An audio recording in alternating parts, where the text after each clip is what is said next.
Bismillahirrahmanirrahim. Assalamualaikum warahmatullahi wabarakatuh. Alhamdulillahi rabbil alamin ala ni'matil imani wal islam.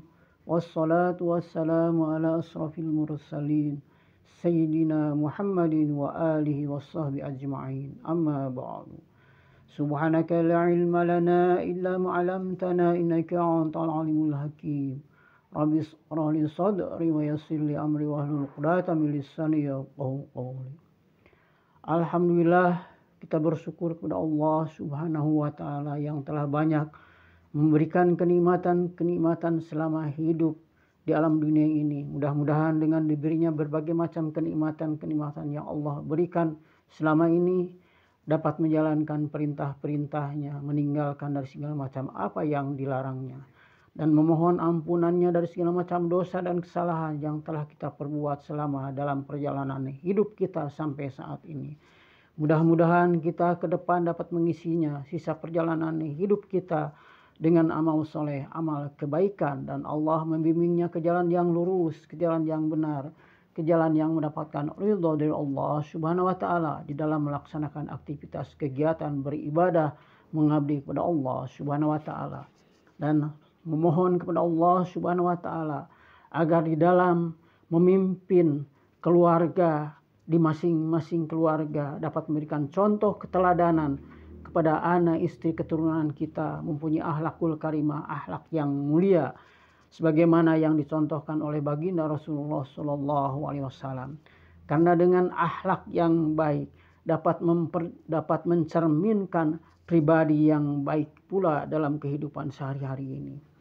Mudah-mudahan dengan mempunyai akhlak yang baik, kita di dalam melaksanakan aktivitas kegiatan beribadah kepada Allah, Allah berkahi kehidupan kita di alam dunia ini. Dibukakan pintu kemudahan-kemudahan oleh Allah di dalam usaha-usaha yang kita laksanakan dalam keseharian kita. Diberi rezeki dari rezeki yang halal, yang dapat menjadikan keberkahan dan keselamatan untuk kelangsungan hidup kita di dunia dan di akhirat. Diberikan oleh Allah ilmu yang bermanfaat, yang bermaslahat bagi kelangsungan hidup kita di dunia, sehingga ilmu yang diberikan oleh Allah diberikan kepahaman untuk dapat mengamalkannya dalam kehidupan sehari-hari selama hidup di alam dunia ini.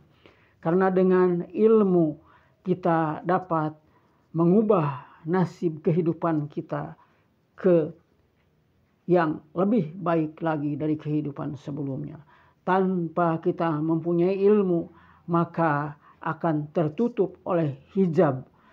Mudah-mudahan hijab yang menutupi kesulitan-kesulitan untuk memenuhi kebutuhan hidup di alam dunia ini, Allah bukakan dengan ilmu-ilmunya, dibukakan pintu kemudahan dari berbagai macam sudut dan jalan, sehingga terbukalah di dalam melakukan aktivitas kegiatan kehidupan sehari-hari di alam dunia ini.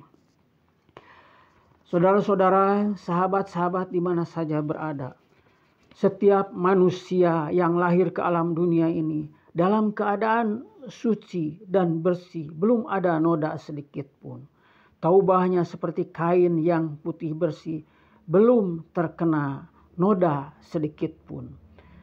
Tetapi manusia menjadi kotor, berlumuran dosa karena dalam perjalanan hidupnya tidak mengenal kepada Tuhannya yang telah menciptakan dirinya lahir ke alam dunia ini. Untuk hal inilah perlu kiranya kita mengenal akan kebesaran dan kekuasaan Allah Subhanahu wa taala, agar kita dapat mengenal kepada diri kita sendiri, yang mana kita lahir ke alam dunia ini dalam keadaan bodoh, tidak berdaya, tetapi hanya Allah lah yang memberikan segala-galanya untuk kelangsungan hidup kita di alam dunia ini. Tergantung kita menyikapinya, bagaimana cara untuk membuka hijab-hijab yang mungkin menutupi pada saat sekarang ini. Ada saudara-saudara, teman-teman, sahabat-sahabat kita yang mungkin terpuruk dalam keadaan ekonominya, mendapatkan kesulitan untuk memenuhi kebutuhan hidupnya. susah untuk mencari pekerjaan. Seiring dengan berjalannya waktu, sejak lahir dibesarkan oleh kedua orang tua kita, dari mulai bayi sampai dewasa, setiap orang akan mengalami perubahan dalam kehidupannya. Kalaulah seseorang dibesarkan dalam lingkungan keluarga muslim yang beriman dan bertakwa kepada Allah Subhanahu wa taala, beruntunglah karena dididik dengan agamanya yang kuat. Tetapi merugilah bagi seseorang yang dilahirkan dan dibesarkan di lingkungan keluarga non-muslim, maka merugilah dalam kelangsungan hidupnya. Karena dalam Al-Quran jelas satu-satunya agama yang mendapatkan ridho dari Allah Subhanahu wa taala hanyalah Islam.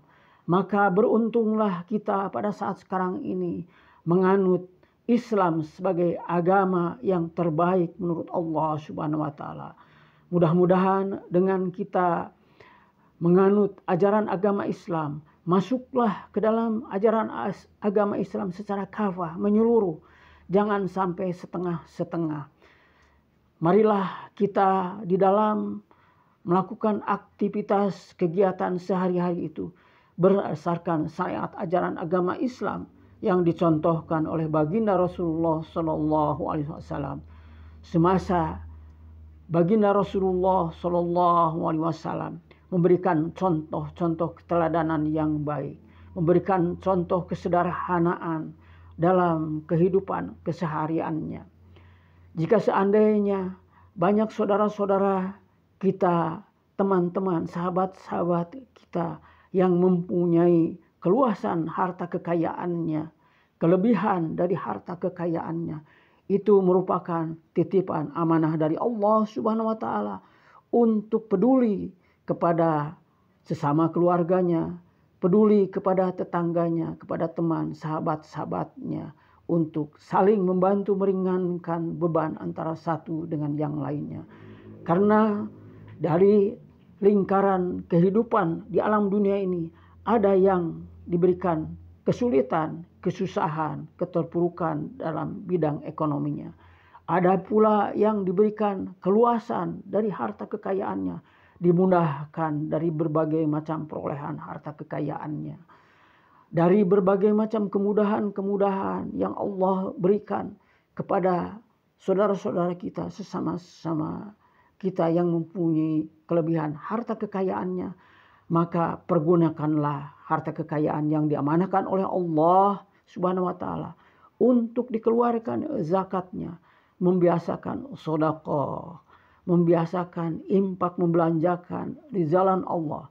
Karena dengan jalan berinfak, bersedekah, membiasakan kita melakukan amar ma'ruf, kebaikan-kebaikan selama hidup di alam dunia ini, maka menjadikan investasi untuk tabungan di akhirat kelak tatkala kita kembali menghadap kepada Allah Subhanahu wa taala. Tetapi sebaliknya, kalau kita hanya mementingkan untuk kepentingan pribadi, kelompok, golongan, dan orang-orang tertentu, tidak peduli kepada fakir miskin, kepada anak-anak yatim, kepada orang-orang yang mendapatkan kesulitan, kesusahan untuk memenuhi kebutuhan hidupnya, maka tunggulah azab dari Allah Subhanahu wa taala. Di dalam Al-Quran surat Ibrahim ayat 7 Allah berfirman, A'udzubillahi minasyaitonirrajim. Bismillahirrahmanirrahim. Wa idh ta'adzana rabbukum la in syakartum la'azidannakum wa la in kafartum inna azabi lasyadid. Dan ingatlah ketika Tuhanmu memaklumkan sesungguhnya jika kamu bersyukur, niscaya aku akan menambah nikmat kepadamu. Tetapi jika kamu mengingkari nikmatku, maka azabku sangat pedih. Dari ayat ini mengingatkan kepada kita, tatkala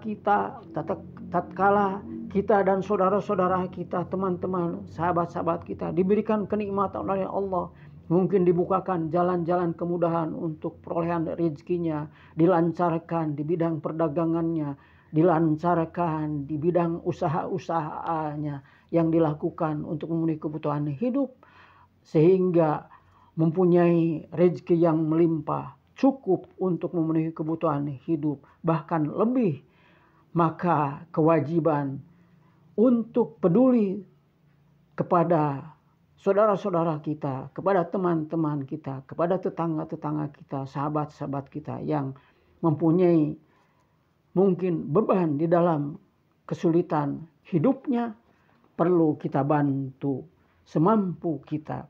Insya Allah kalau kita mensyukuri atas nikmat yang diberikan oleh Allah dengan membantu meringankan beban antara satu dengan yang lainnya, maka Allah akan menambah kenikmatan yang Allah berikan. Tetapi sebaliknya kalau kita tidak mensyukuri atas nikmat-nikmat yang Allah berikan, azab Allah akan menimpa kepada saudara-saudara kita, sahabat-sahabat dan teman-teman kita dengan berbagai macam bencana yang Allah turunkan, malapetaka yang Allah turunkan, kebakaran, gempa bumi, gunung meletus, kejahatan yang merajalela.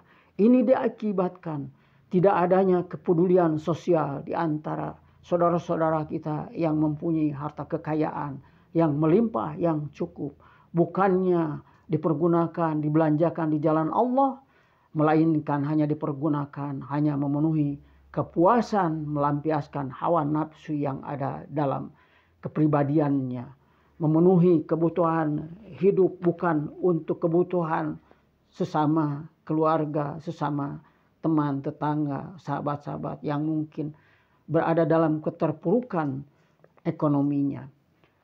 Maka azab Allah akan terus menerus diturunkan oleh Allah. Maka untuk menghindari hal ini, maka antara yang kaya dan yang miskin harus saling tolong menolong, harus saling membantu meringankan beban antara satu dengan yang lainnya. Mudah-mudahan dengan saling tolong menolong, saling membantu meringankan antara beban yang satu dengan yang lainnya akan menjadikan keberkahan untuk kelangsungan hidup kita di alam dunia ini. Amin ya rabbal alamin. Mudah-mudahan Allah membimbing kita ke jalan yang benar, ke jalan yang lurus, ke jalan untuk masuk ke dalam kenikmatan surganya Allah tatkala Allah memanggil jatah usia kita habis hidup di alam dunia ini. Allah mewafatkan kita dalam keadaan husnul khatimah. Amin ya rabbal alamin. Wabillahi taufiq wal hidayah. Wassalamualaikum warahmatullahi wabarakatuh.